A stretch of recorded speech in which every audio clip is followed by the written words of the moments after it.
Hi, welcome to Practical Mechanic. Does your air compressor have water in it? Have you never emptied it? I'm going to get straight to the point, then offer some tips and recommendations at the end.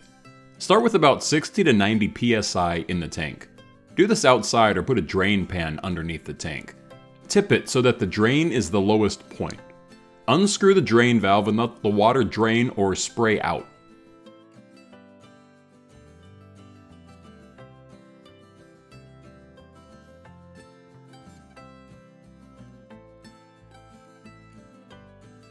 When you're done, tighten the valve back up. Now your compressor is ready to go for next time.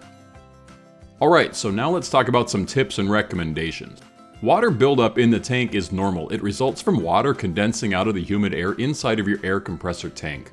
Why do you need to drain the water? The more water you have in your tank, the less volume of air you can put into the tank. Also, the water will rust the inside of your tank. A little rusty water is normal, as you saw on mine. The inside of the tank is unpainted and surface rust will develop. If the rust inside becomes severe enough, it could eventually compromise the strength of the tank.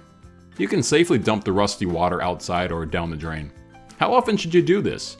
Ideally, you'd do this once a week or once a month. It's so easy you could even do this after every use. But it really depends on how humid it is and how often you use your air compressor. I must confess, I haven't drained this one in about a year or more, and you saw how much water came out. Do you have to have air pressure inside the tank to drain it?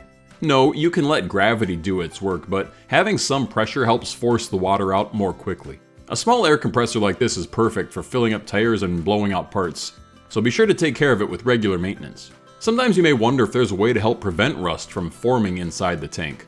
One method is to coat the inside of the tank with white lithium grease. Loosen the drain valve all the way until all the air is out of the tank.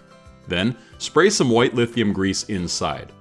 Don't go overboard. You don't want it sprayed too much inside the tank so that it contaminates your air tools or is expelled wherever you're using the air. Turn the tank to coat the inside. If this was helpful, I'd appreciate a thumbs up. Thanks for watching. For more tips like this, visit practicalmechanic.com.